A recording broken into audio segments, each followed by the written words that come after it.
Ella le dio trombosis de medio cuerpo, se llevó al hospital y la metió al primer piso. Y cuando la noche de la avalancha, llegó al primer piso. Todo lo tapó. ¿Qué recuerda usted de su abuelita? Muy bonito.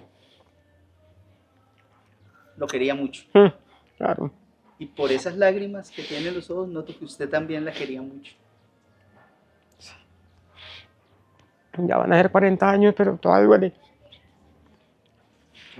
Venía como casi dos pisos de tierra, de lodo, los postes de la luz caían, mi hermano salió corriendo y pum, cayó un poste, yo dije pues pum, lo mató, no sé, no supe de él corrió y llegó a la cruz, se salvó así. Nosotros quedamos en todo el centro. La cantidad de gente que estaba pasando por ahí con linternas, de la misma desesperación de la gente, pues se subían encima de otros porque se caían, esos los pisaban, ya había, la avalancha ya había cogido en la parte de arriba, ya había cogido gente, ya los estaba arrastrando para este lado, para donde nosotros vivíamos.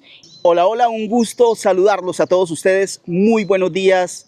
Muy buenas tardes, muy buenas noches o muy buenas madrugadas, depende de dónde me estén viendo. Les cuento, hace poco hice la historia de Armero, conté la historia de la tragedia más grande que ha tenido Colombia, una de las más grandes de Latinoamérica, que tuvo relevancia mundial por la cantidad de muertos, por cómo sucedieron las cosas. Y en muchos comentarios me decían, Lewis, queremos escuchar esas historias de la voz de sus protagonistas, de quienes vivieron esta tragedia. Por eso hoy me vine hasta aquí, Armero, Guayabal. Es una población del Tolima, donde mucha de esta gente que padeció esta tragedia se asentó, se vino a vivir aquí y convirtió esto en un municipio. Hoy les voy a contar esas historias, o mejor, ellos les van a contar las historias, los protagonistas, quienes las vivieron.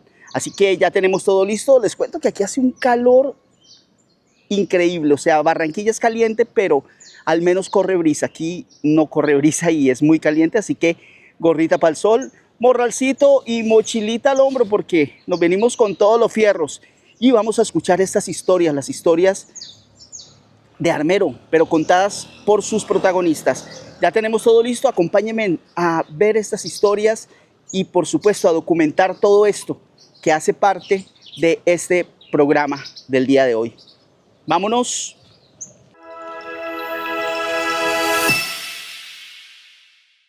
Les voy a contar un poco del entorno donde me encuentro y es Armero Guayabal. Este es el parque principal de esta población. Es una población, como les decía al comienzo, pequeña, pero que creció con la tragedia de Armero. Mucha gente se vino para acá, barrios nuevos, y precisamente uno de esos barrios se llama el barrio suizo.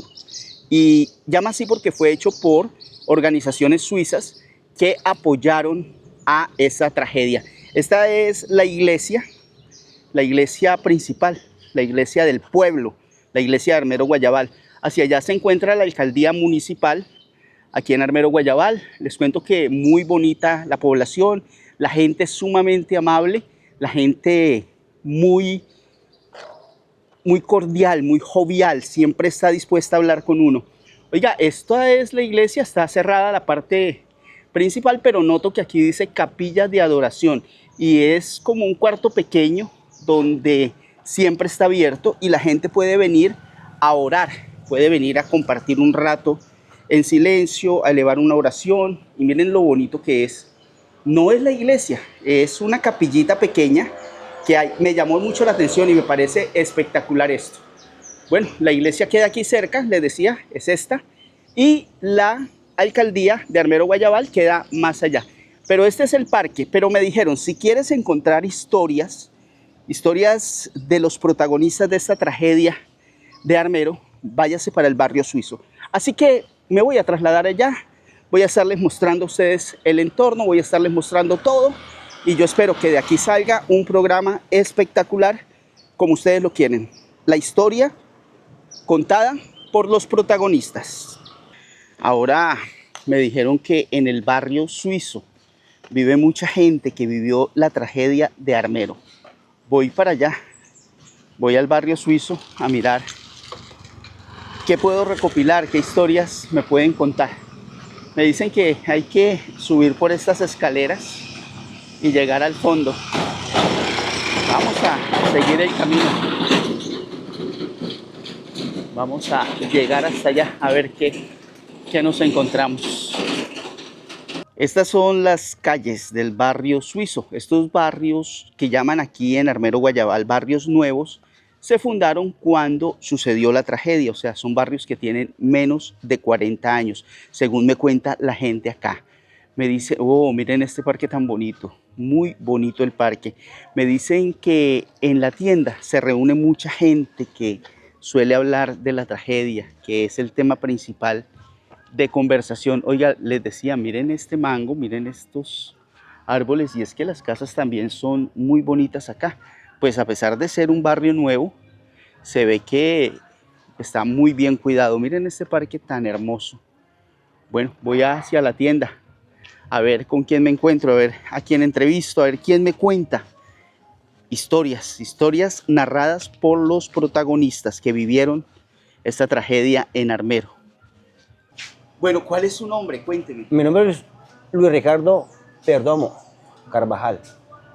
Luis Ricardo, cuénteme.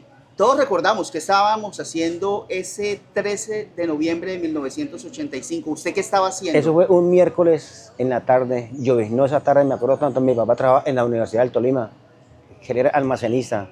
Y esa tarde estaba yo en el Tívoli, en Armero, en las piscinas, visitando a mi hermana, la que se nos quedó en la tragedia.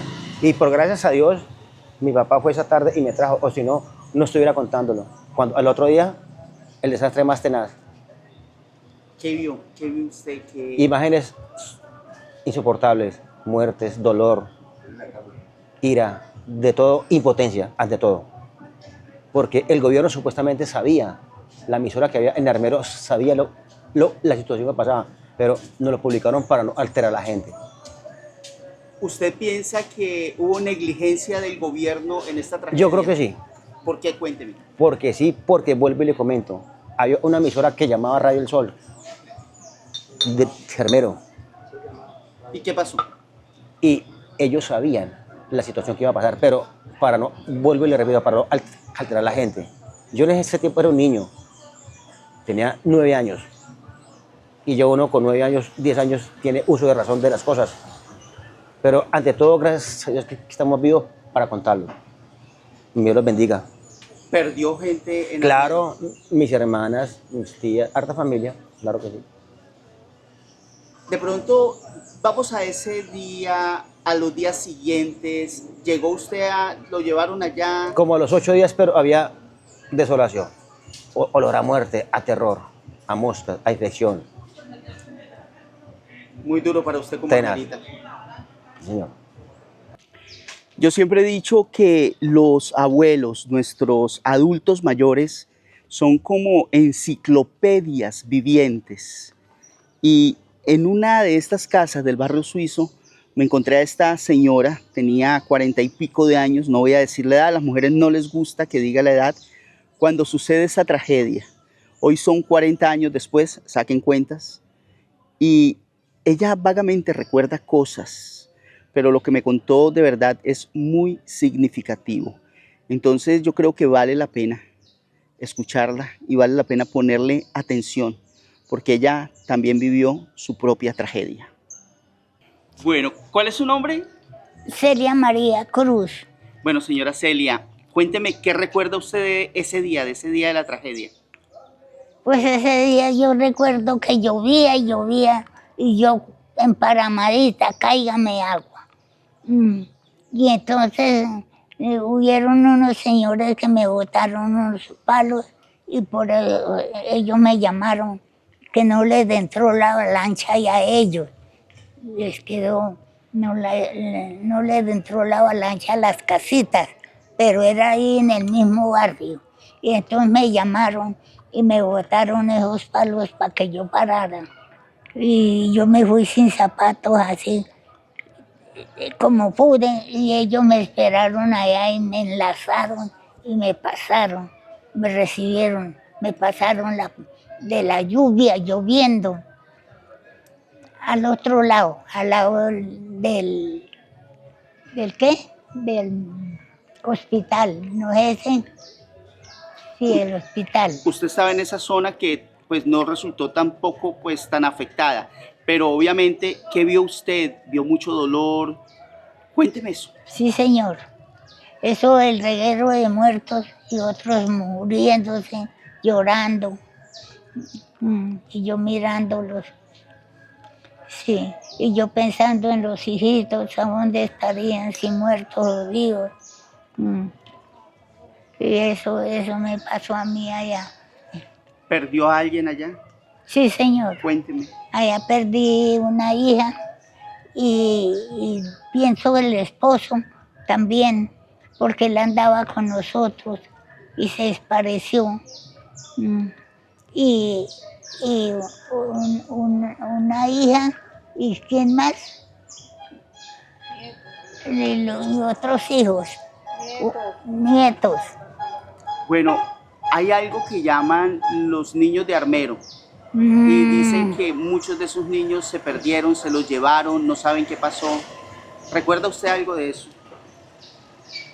No, de eso sí no sé.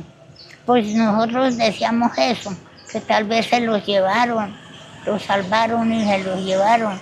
Y así pienso con el esposo, porque yo me sueño con él, ¿Qué sueña? viéndolo.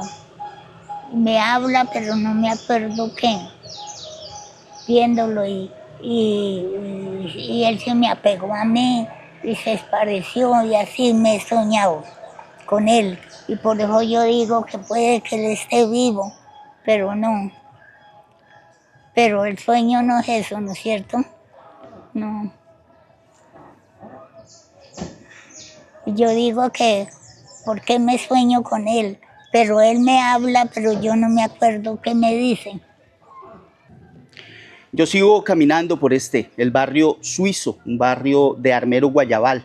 Hay que recordar que Guayabal era un corregimiento y creció gracias a esta tragedia de Armero. Toma el nombre de Armero Guayabal y se fortalece como población.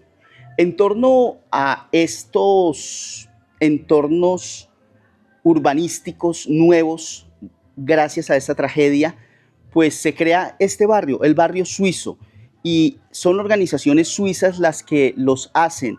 Es un convenio también con la comunidad. Ellos colaboraron mucho en la construcción y es que no había otra salida. Habían quedado sin nada, lo habían perdido todo en Armero. Una de esas personas es Luz Marina. Ella, muy atenta, me contó su historia, me contó todo lo que vivió y la verdad es que es muy triste recopilar estas historias, pero muy necesario porque es también contarle al mundo en la voz de sus protagonistas. Ella tenía 14 años, iba a cumplir casi 15, cuando sucede esto. Es un milagro de vida el que ella nos cuenta, es un milagro en el que sobrevive junto con su mamá. Desafortunadamente esta tragedia se lleva a su papá, se lo arrancó de la mano y escuchar sus palabras es muy duro, pero escuchemos la historia de Luz Marina. ¿Cuál es su nombre? Luz Marina Wanda Cruz. Listo, señora Luz Marina.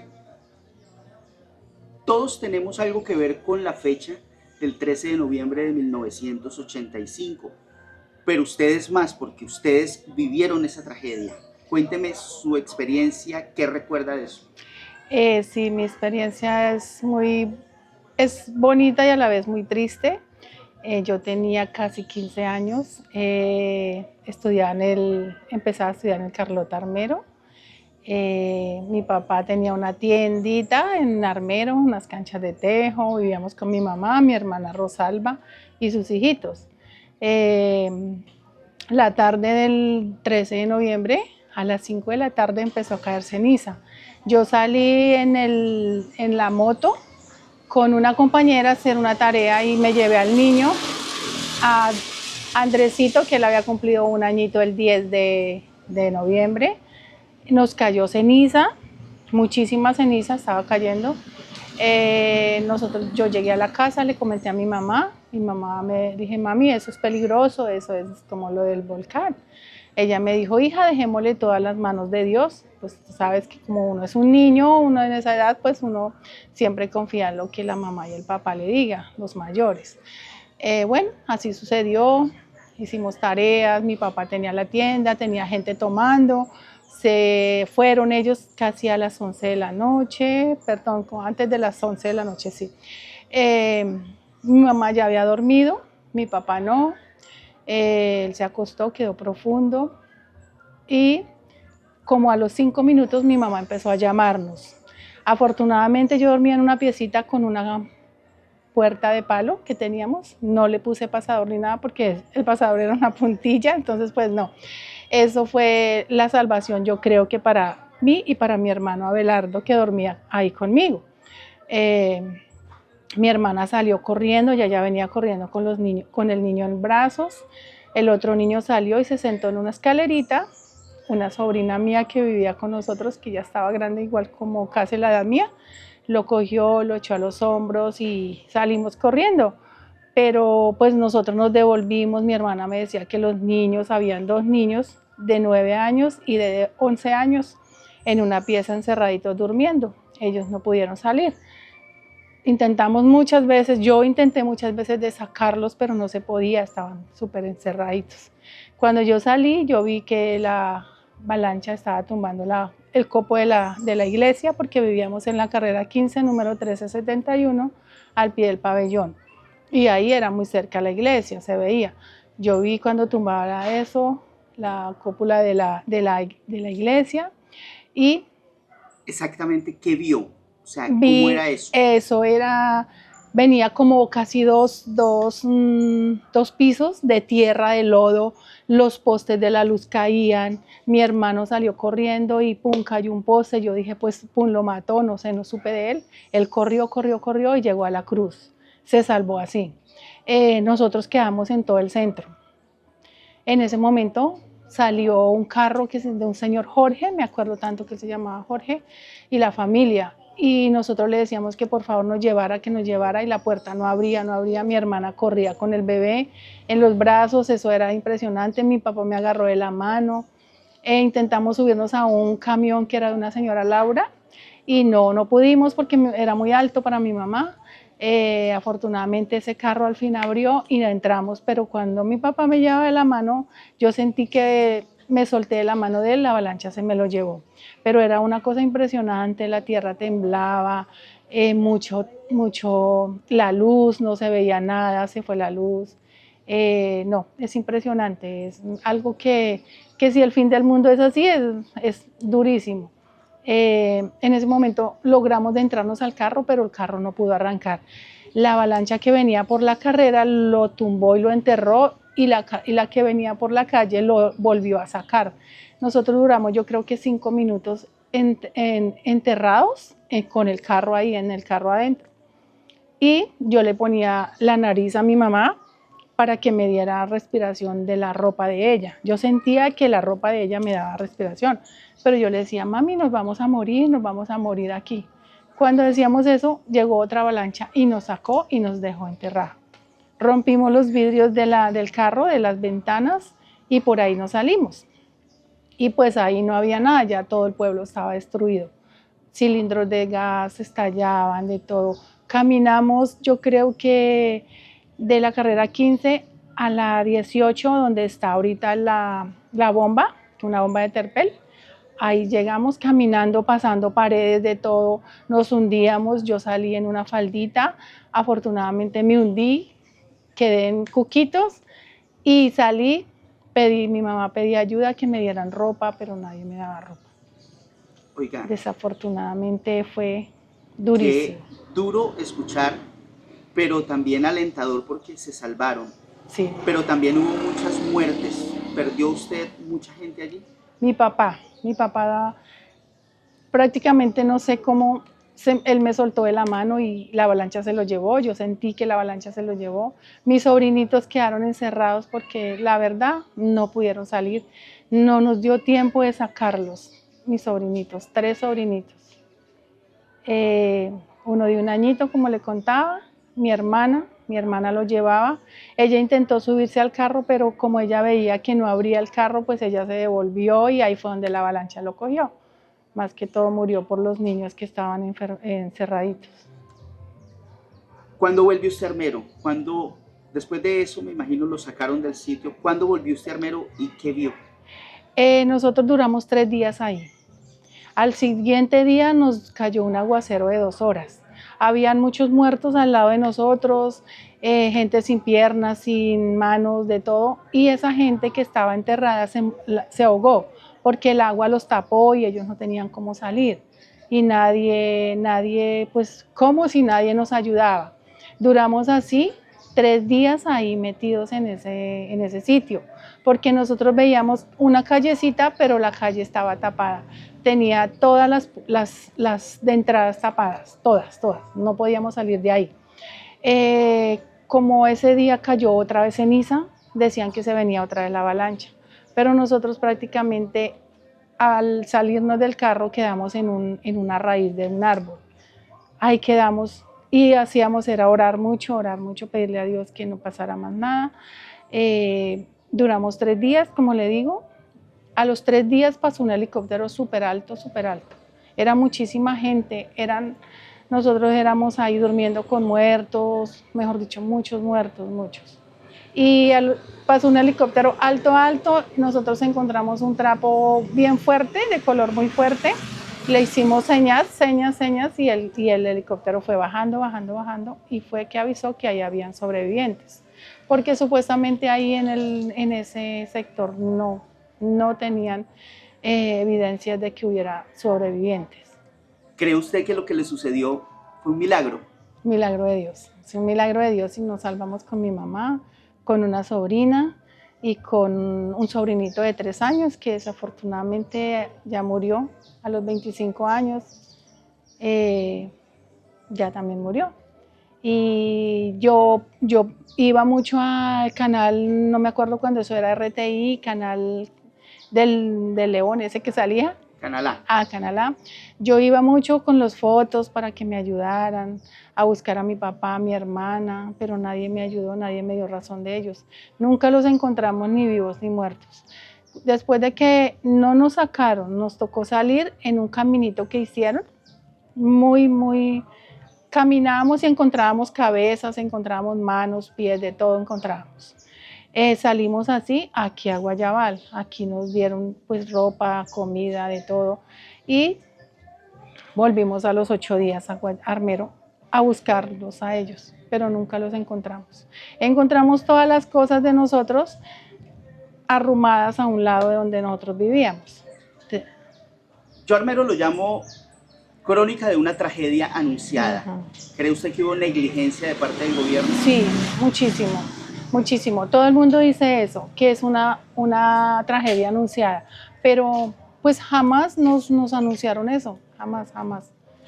Nosotras que estudiábamos y todo, no, yo estudiaba mecanografía y la profesora de mecanografía siempre nos decía que iba a haber una tragedia de pronto que había salido en El Tiempo, no sé, ella donde lo vio, en un periódico.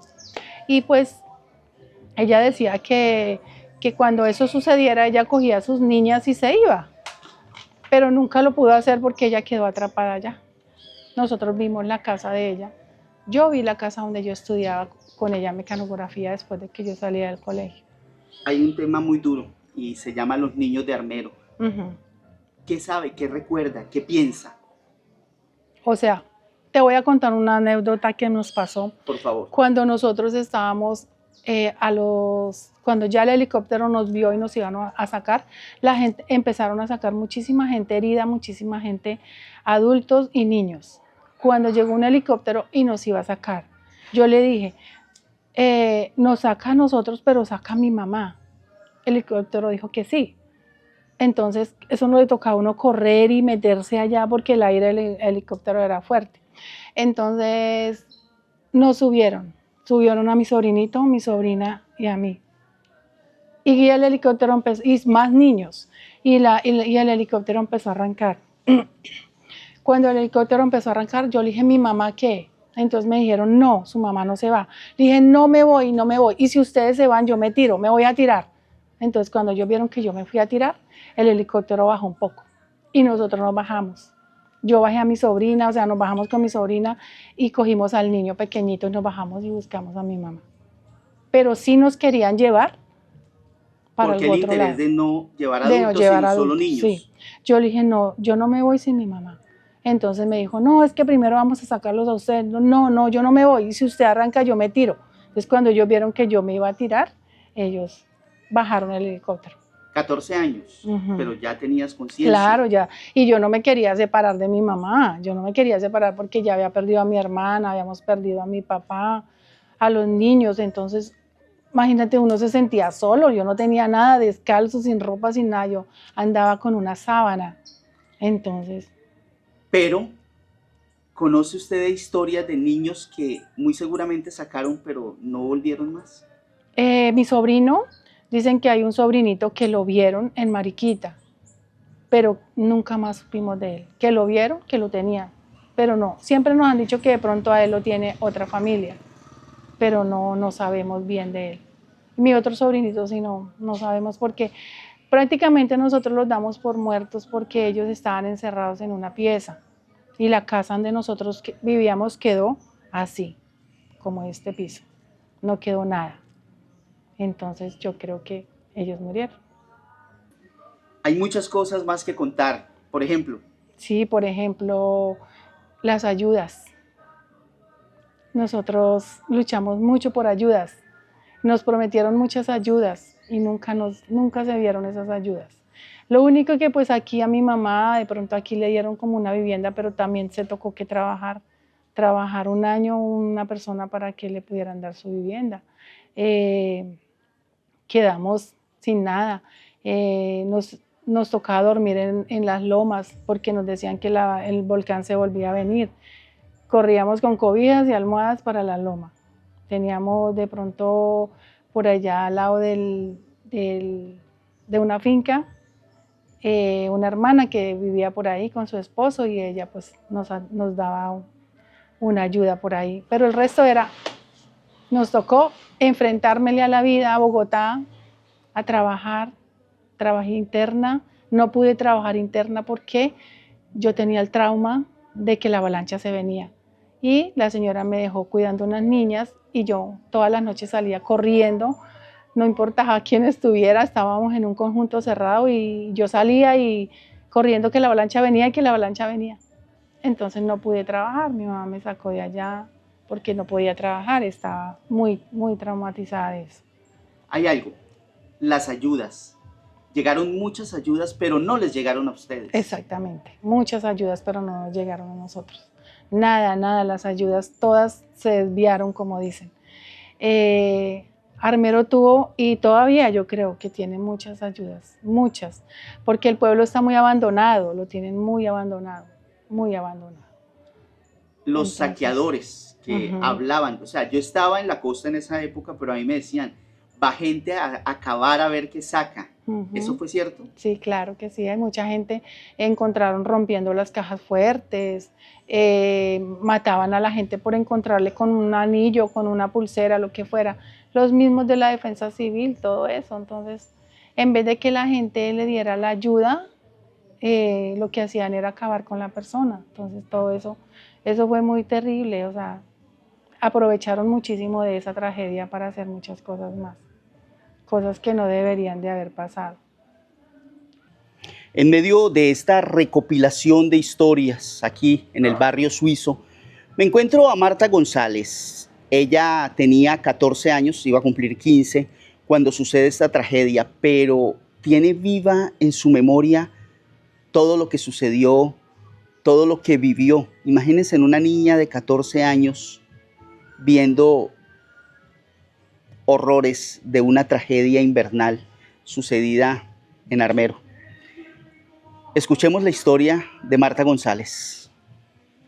Ese día empezó a caer mucha ceniza.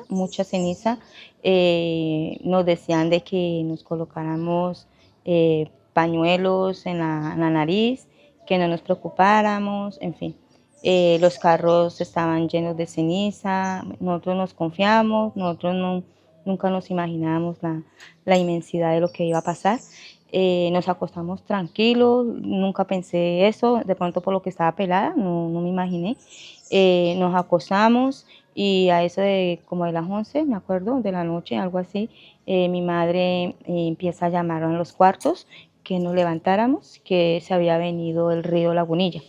Entonces ella toda preocupada golpeaba y golpeaba duro las puertas y en esa yo pues me despierto, levanto a mi hermana, yo dormía con mi hermana y la levanto y nos vamos, yo salgo, yo escucho un ruido durísimo que jamás en mi vida había visto, yo creí que era el fin del mundo y ¿Qué escuchaba exactamente? escuchaba muchas voces, escuchaba como cuando cae una mezcla de cemento, de lodo con cantidad de cosas, de escombros. Eso era un ruido muy espantoso. Estaba oscuro.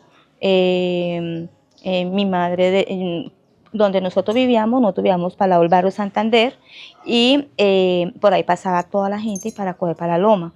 Entonces cuando mamita abre la puerta, la cantidad de gente que estaba pasando por ahí con linternas, de la misma desesperación de la gente, pues se subían encima de otros porque se caían, esos los pisaban, ya había... la avalancha ya había cogido en la parte de arriba, ya había cogido gente, ya los estaba arrastrando para este lado, para donde nosotros vivíamos, y ya escuchábamos gritos de las personas pidiendo auxilio, niños llorando, gritando, y en eso es cuando ya yo cojo a mi hermana de la mano y arrancamos a correr detrás de la misma gente que venía y nos fuimos hacia la loma. Y ya llegando nosotros a la loma, entonces ya ahí fue cuando empezamos a ver cantidad de gente, que les faltaba una oreja, que la gente toda preocupada decía, por favor, necesitamos manila, necesitamos linternas, y le pasaban los lazos a las personas hasta donde más podían, las personas que estaban ahí atrapadas en el lodo, y los jalaban y trataban de rescatarlos, pero venían muy quemados, venían, como te digo, unos venían, yo llegué a ver personas sin orejas, otros les faltaba toda esta parte como del ojo, venían muy mal heridos.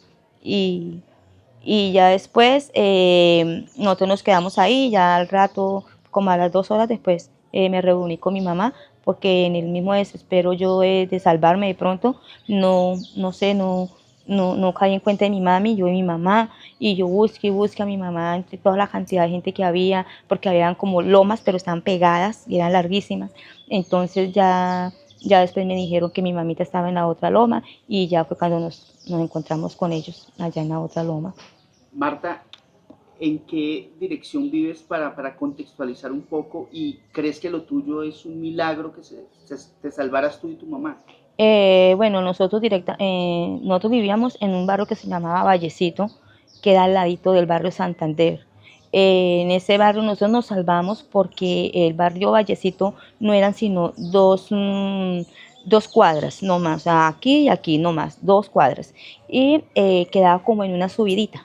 Entonces el lodo no alcanzó sino hasta la mitad de la cuadra de subir, y no alcanzó a mi casa. Entonces en mi casa no le pasó nada, a la casa de mis papás no les pasó nada. Entonces nosotros seguimos a correr y ahí no pasó nada. Se salvaron como 3 casas de ahí nomás, pero porque, como te digo, era como una subidita, entonces por eso nos salvamos y porque corrimos, ¿no? Marta, perdiste amigos. ¿A quién perdiste en esta tragedia? Perdí a primos, perdí a tíos, perdí, no, como 3 tíos, como 5 primos perdimos. Hay mucha gente que desapareció, hay mucha gente que no se sabe si estaba viva, si quedó muerta. ¿Tuviste algún caso? No, yo después de que pasó lo de la tragedia y eso, me vine para acá a vivir aquí a Guayabal. Acá como al año yo conocí a un señor, a un joven en ese tiempo.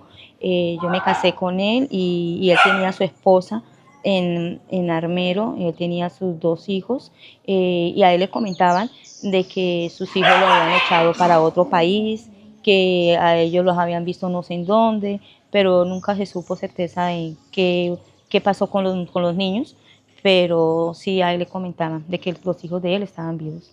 Hay algo que llama los niños de Armero. Fueron niños que desaparecieron, que supuestamente los dieron en adopción a otros países. Sí, yo escuché eso, pero no tengo mucho conocimiento de eso.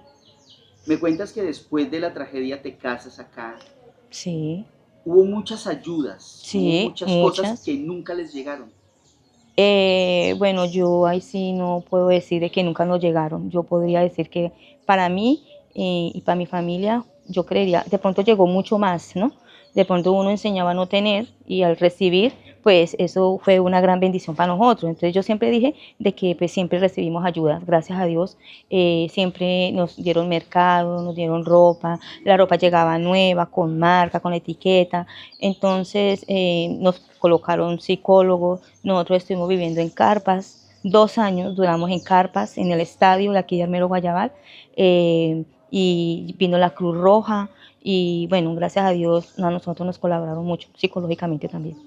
Mucha gente, hablemos de la parte psicológica, mucha gente quedó marcada, quedó con el temor. Sí, ¿Te pasó algo a ti de eso? no, pero a mi esposo sí.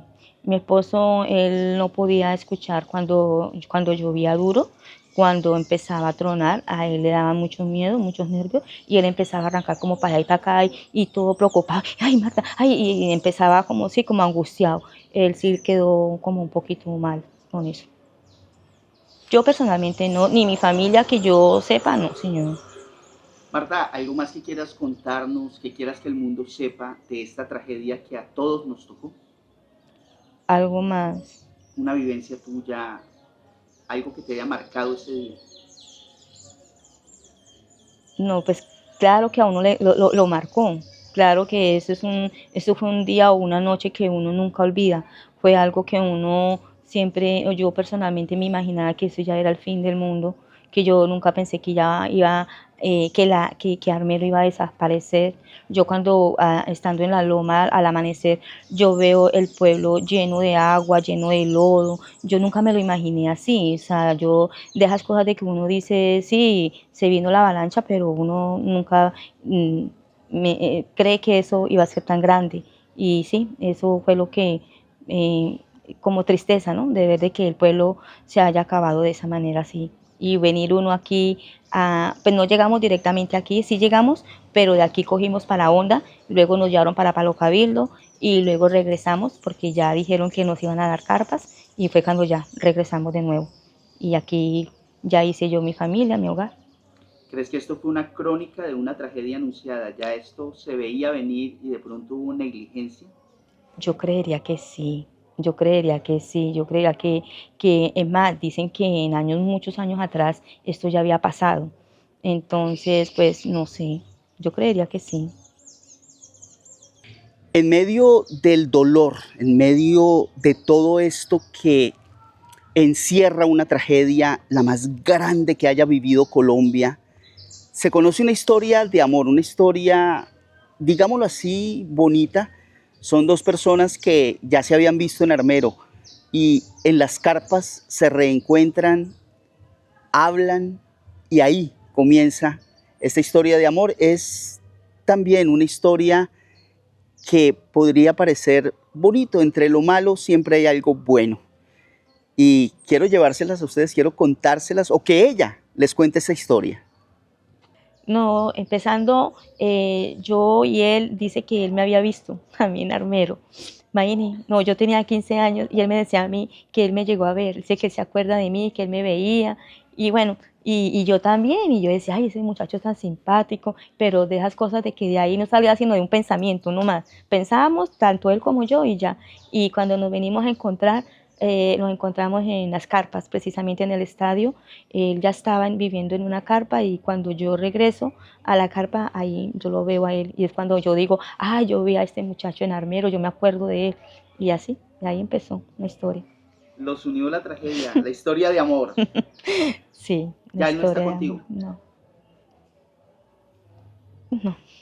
pero lo recuerdas muy bonito, me encanta eso. Sí, fue alguien muy especial. Alguien que, como todo, ¿no? Se vivieron cosas buenas, cosas malas, pero de total salimos adelante y teníamos un hogar muy bonito, muy lindo. Y bueno, eso te cuento. Muchos perdieron seres queridos, perdieron amigos, perdieron familiares en esta tragedia. Pero ver cómo las lágrimas asoman a los ojos de Jaime Cortés cuando recuerda especialmente a su abuelita y cuenta parte de la historia. No quise ahondar más porque sé que le produce mucho dolor, pero es entre emocionante y doloroso. Emocionante saber que alguien quiere tanto a una persona que aún después de 40 años de tragedia y todavía genera esas sensaciones tan hermosas, y doloroso obviamente por la naturaleza de los hechos. Jaime recuerda a su abuelita con tanto cariño y con tanto amor que para mí es gratificante contar también parte de su historia. Bueno, Jaime, sobreviviente de Armero, se puede decir sobreviviente, ¿verdad? Sí, señor, claro. Bueno, cuénteme su caso, ¿qué pasó? Pues nosotros veníamos de coger algodón de la hacienda San Jorge en Armero. Llegamos a Armero a las 5 de la tarde y ya estaba cayendo ceniza. La gente estaba asustada porque ceniza, el olor como azufre.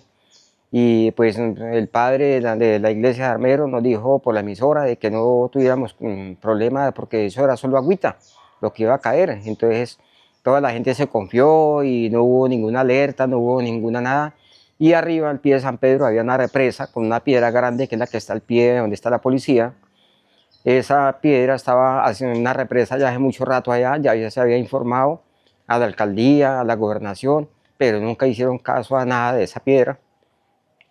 Entonces resulta que por la noche ya hizo el famoso deshielo, el recalentamiento del nevado, y hubo el deshielo del nevado completo. Entonces al bajar eso y recogió las lomas y madera y hizo un estilo avalancha.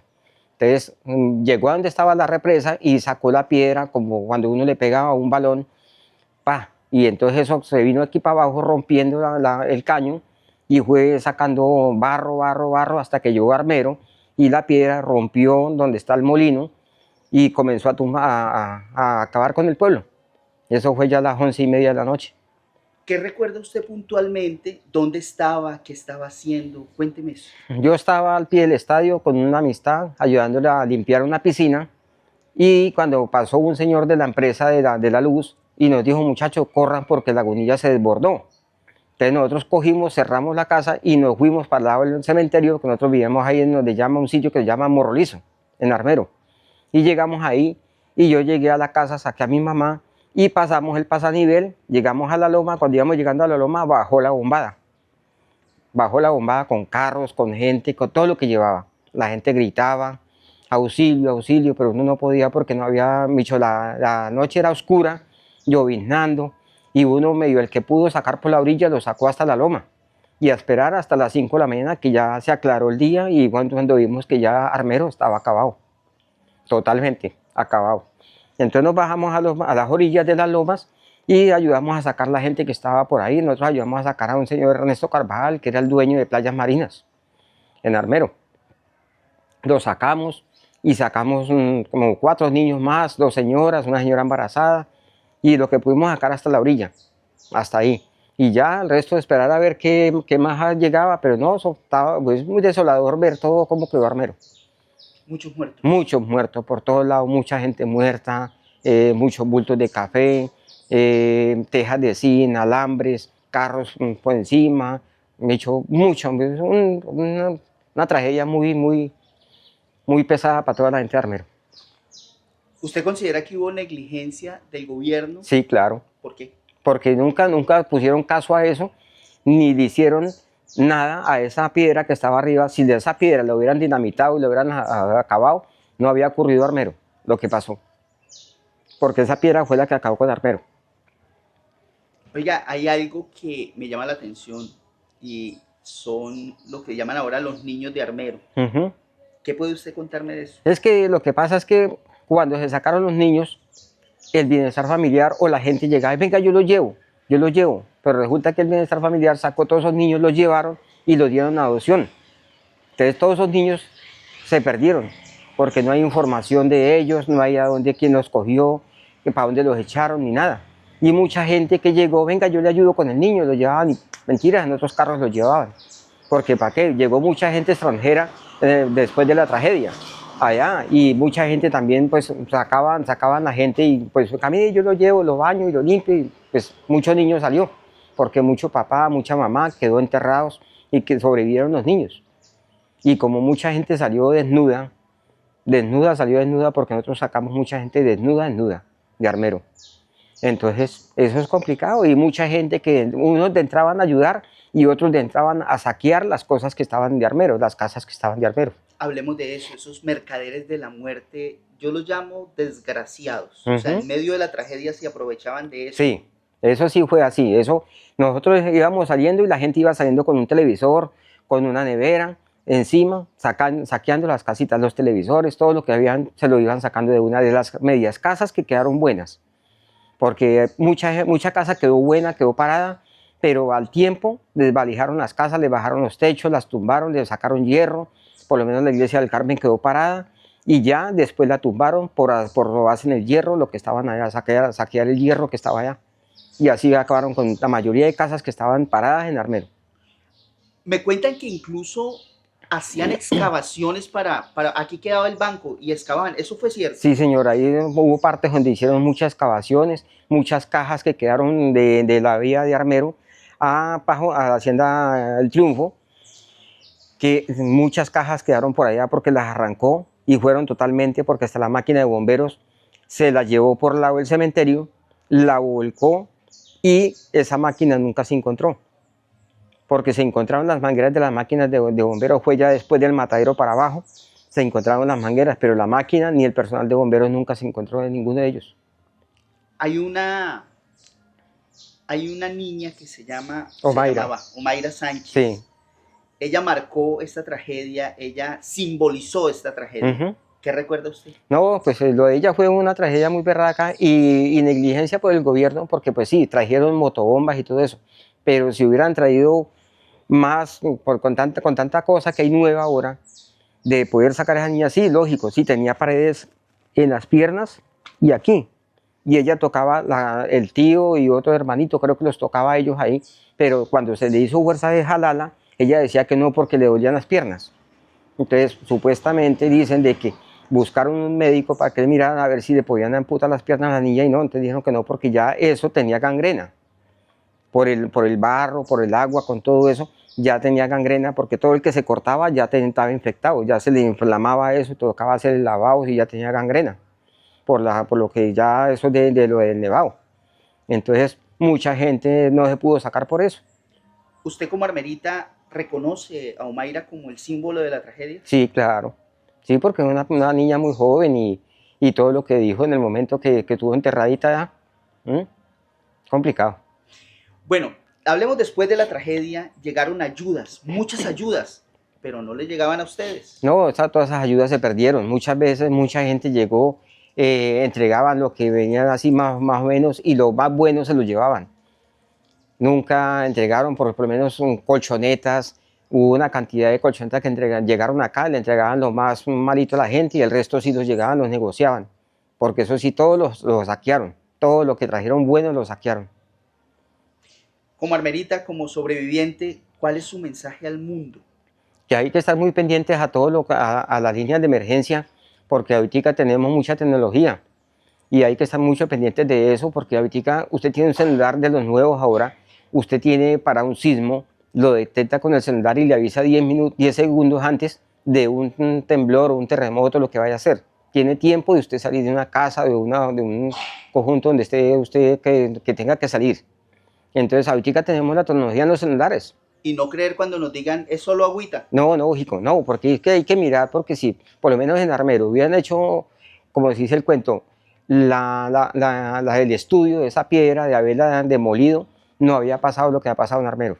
Oiga, pero me cuentan los historiadores que el cura, el padre, le dijo, es solo agüita, sí. Pero él sí se fue. Sí, claro, él se fue para Líbano, y claro, entonces a nosotros nos dejó allá, y pues la gente se confió y la gente se subió a los techos, a las terrazas. Mucha gente quedó el día de la tragedia, quedaron encima de las terrazas, en los techos, y las casitas que quedaron buenas pues separaron la gente, y los que no, pues se la llevó. ¿Cree usted que mucha gente se hubiera podido salvar Uf, si claro. de pronto el padre les dice, vámonos de aquí todos? Sí, claro, porque tuvimos tiempo. Desde las 6 de la tarde se hubiera evacuado el pueblo, mucha gente se ha salvado. A las 11 de la noche, a las 11:30 de la noche, mucha gente se había salvado. Todos perdimos a alguien en Armero. Ujú. ¿Usted Sí. perdió a alguien? Mi abuela, ¿Qué pasó? Cuénteme. ella le dio trombosis y medio cuerpo, se llevó al hospital y la metió al primer piso, y cuando la noche la avalancha, llegó al primer piso. Todo lo tapó. ¿Qué recuerda usted de su abuelita? Ja, muy bonito. Lo quería mucho. Claro. Y por esas lágrimas que tiene en los ojos, noto que usted también la quería mucho. Ya van a ser 40 años, pero todavía duele. Yo lo sé. Voy a mostrarles un poco de este barrio, el barrio suizo, ubicado aquí en Armero, Guayabal. Pero ¿por qué un barrio de Colombia tiene este nombre, suizo? Y es en agradecimiento a todas esas organizaciones de este país, Suiza, que entre otras cosas fue uno de los que más se movió en ayudas y en gestión. Tanto es así que varias organizaciones construyen este asentamiento, construyen este nuevo barrio de Guayabal. En esa época era Guayabal, ya después se le dio el nombre de Armero Guayabal. Y miren ustedes lo bonitas las casas, lo bonito del entorno. Y es que después de haberlo perdido todo, venir acá y tener una casa, así sea con ayudas construidas incluso por mucha parte de la comunidad, pues era algo gratificante, era tener en donde pasar sus días, tener un techo propio. Y así se forma este barrio, un barrio que es un entorno muy tranquilo. Les cuento, ya llevo yo unas 2-3 horas acá y he disfrutado, la gente es muy cordial, es muy amable. Y si ustedes ven, es un parque, el parque central de este barrio, es muy bonito porque incluso en medio de la necesidad que tenían de buscar casas, de buscar viviendas, pues dejaron un espacio para esto, para un parque, para un entorno. Y miren, les voy a mostrar algo que a mí me encanta resaltar las cosas, y es que las sillitas, esto es caliente, aquí es un clima demasiado caliente, y las sillitas les hicieron arriba una especie de enredaderas que sería muy bonito que este modelo lo tomaran en otras partes, porque mire, solo es hacer un techito y ponerle ahí unas maticas, y miren lo bonito que se ve y la sombra que da. Aquí la gente llega en las tardes a tomar café, a tomar un refresco, incluso a mediodía como estamos ahora, y uno se mete en estas matas de arriba. Miren lo bonito que viene, y están hechas para eso. Miren las mallas que le pusieron, y es precisamente para esto, para que genere la sombra. Y qué sombra que da de verdad. Eso es talento criollo, no sé si de pronto lo copiaron de otro lado, pero muy bonito, y deberían replicarlo en otras ciudades calientes como Barranquilla, digámoslo así. Y es que mire cómo va adornando y lo hermoso que se ve ya. Aquí floreció. Hermoso, de verdad me encanta resaltar y documentar estas cositas que parecen bobadas, parecen cosas pequeñas, pequeñeces, pero que de verdad es muy significativo. Este es el Parque Central del barrio suizo, uno de los barrios nuevos que conforman el entorno urbano de Armero, Guayabal. Unas sillas muy confortables con esta sombrita y muy chévere. Al fondo una tiendita donde la gente llega, se toma sus cervecitas, charla, incluso han puesto sillas y mesas debajo de los árboles para que pues el abrasante sol no les afecte. Esto es mi visita a Armero, Guayabal, aquí en medio de toda esta documentación de lo que fue una tragedia, la más grande de Colombia. Este es el Parque Central del barrio suizo. Yo creo que no hay sitio mejor para despedir este programa. Yo sé que a mucha gente le parece increíble que esto haya pasado en Colombia, que esto haya pasado en el Tolima, pero sí, sucedió. Y esta fue la historia contada por sus protagonistas. Recuerden, por favor, darle like si les gustó la historia. Compartan este programa, que mucha gente lo vea, que mucha gente sepa qué pasó aquí en este territorio del Tolima, en Colombia, en la tragedia más grande que haya tenido el país. Y por favor, suscríbanse a Lewis Te Cuenta, que nada les cuesta y a mí me hace un bien enorme. Gracias a esas suscripciones yo puedo seguir mostrándoles historias, seguir contándoles cosas que vea. Lewis Te Cuenta. Por eso llama así el canal. Recuerden, el límite es el cielo, incluso aún más allá del cielo. Por favor, suscríbanse, que es lo único que yo les pido. Nos vemos en un próximo programa. ¿Desde dónde? No sé. Ahora sí no sé. ¿Cuándo? Tampoco lo sé, pero sí será aquí en Lewis Te Cuenta. Así que muy pendientes del canal. Con esta imagen del Parque Central en el barrio suizo, yo los dejo. Chao, chao.